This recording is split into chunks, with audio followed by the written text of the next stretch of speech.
Today we're coming to you from the Women's Art Club Cultural Center in Mariemont, also known as The Barn. We're here with Dodie Loewe, board president of the Women's Art Club of Cincinnati. Founded in 1892, it's the oldest existing women's art club operating without interruption in the United States. Dodie's going to tell us more about her wonderful organization. Thank you for being here today. Well, thank you for having me. It's a pleasure. This is going to be really great, Dodie. And my first question to you Yes. is, the Women's Art Club of Cincinnati has been going strong since 1892. That's 127 years. How did the club first start? Cincinnati had, I think, a cultural revolution after the Civil War, and it was a very wealthy community. Music Hall, the zoo, the Art Museum were all founded between 1875 and 1881. The Men's Art Club was 1890. The Women's Art Club came in 1892. Now, I think the women and the men knew each other very well, but it was not a good thing for them to be working together, as they were not married to each other, of course. And I think a lot of these women were single and very wealthy, came from wealthy families. Some of them traveled to Europe to study. So they founded the club in 1892. There were 19 of them.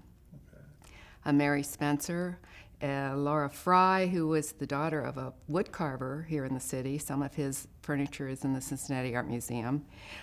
Bessie Wessel and Henrietta Wilson. And the four of them were the founding officers, and there were 15 other women. They had their first meeting in the Men's Art Club on the 4th floor. They climbed 4 flights to get together. They had their first juried show in 1893 at Clausen's, which was there at the time. Shillitoe's, Clausen's, P&G, McAlpin's, Hershides. There were 10 railroads that came through the city at this time. There was so much going on in Cincinnati, which created the wealth and which created the diversity, I think, and the cultural explosion that came with that. So we're jumping fast forwarding to 2006. The Women's Art Club of Cincinnati Foundation was formed. What drove the decision to form a foundation, and what did it mean for the evolution of the art club itself?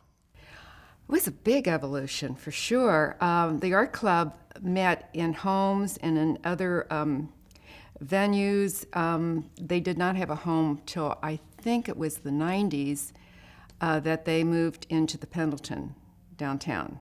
And this building was set to be demolished, and in 2000 it was saved from the wrecking ball. And in 2006, the women were looking for a place to call home.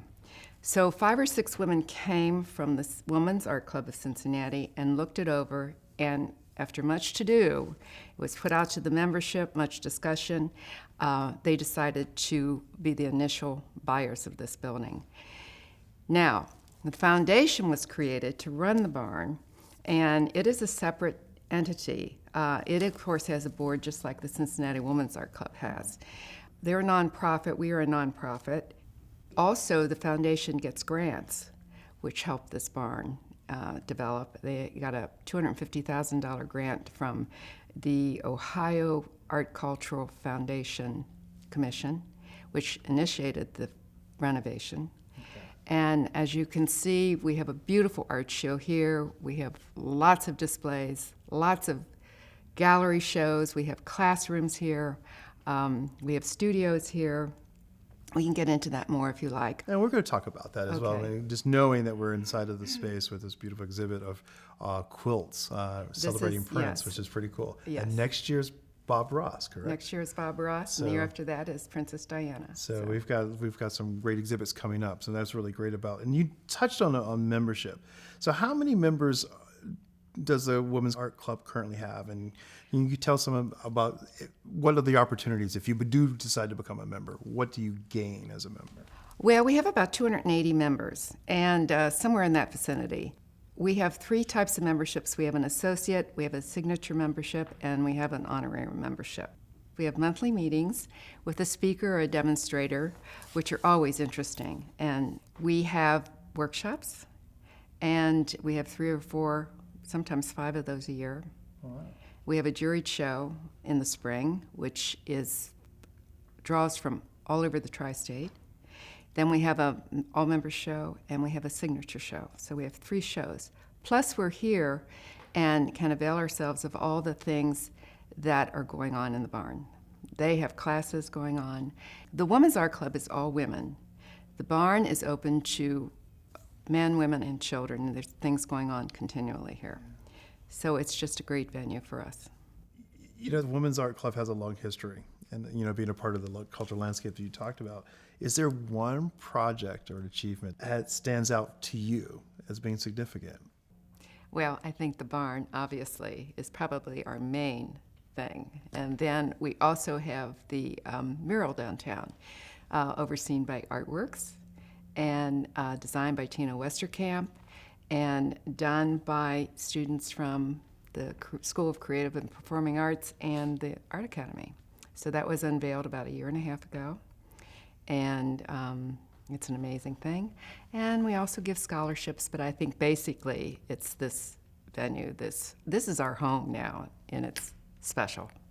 So, Dodie, what does the future hold for the Women's Art Club of Cincinnati, and will it still be going just as strong in 100 years? Oh, I think so, but who knows 100 years from now, but I think it will. We have a home now. This building is almost 100 years old. In 2024, it'll be 100 years old. And I just think because it's been here and continued for 128 years, it'll go another 100 for sure. Well, Dodie, thank you so much for sharing the story of the Women's Art Club of Cincinnati and this great space, the barn. It's been a fantastic conversation. Thank you. I thoroughly enjoyed it.